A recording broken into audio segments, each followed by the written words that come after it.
मोर प्रिय दर्शक बंधु मोर यही सर्ट वीडियो को आपण मानक स्वागत। आज आम जो प्रश्नर समाधान करवा ये प्रश्नटी एसएससी सीजीएल 2024 रे आसीथिला।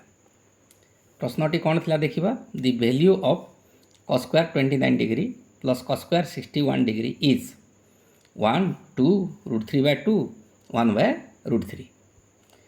ताहले आसंतु प्रथमे यार आम कॉन्सेप्ट क्लियर करवा तापरे shirt trick जानिबा।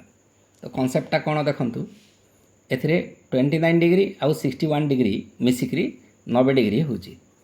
29 degree plus 61 degree is equal to 90 degree.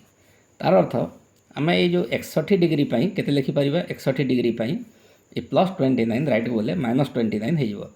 Agar 90 degree अच्छी राइट साइड रे लेफ्ट प्लस 29 डिग्री राइट को गलारू -29 डिग्री हो गला। ताले ए 61 डिग्री पाई आमे 90 डिग्री -29 डिग्री लिखि परिबा। ताले ए cos स्क्वायर 29 डिग्री लिखि दबा plus iota cos square 61 degree बदल रे आमे लिखि दबा 90 डिग्री -29 डिग्री लिखि दबा।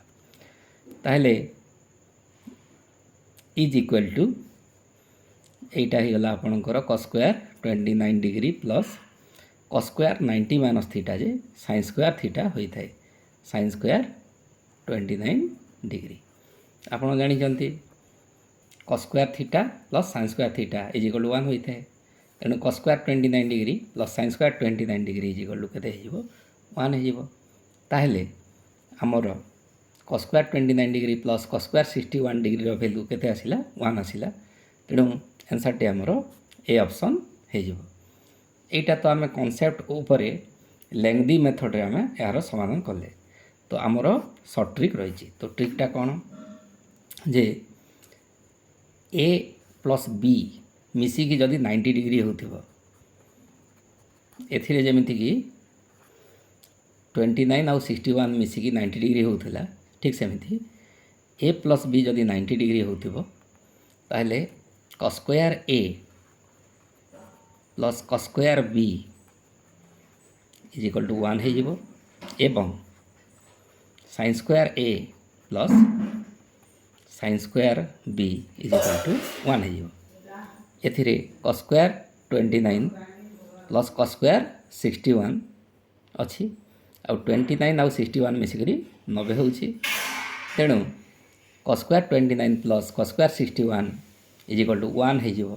एटा हमें कौन सी समाधान न करी आंसरटा कही दे परिबा। तेणु आम आंसर टी ए ऑप्शन। धन्यवाद।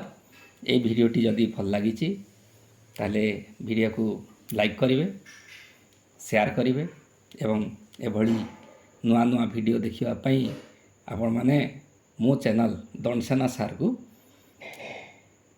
सब्सक्राइब करेंगे। धन्यवाद।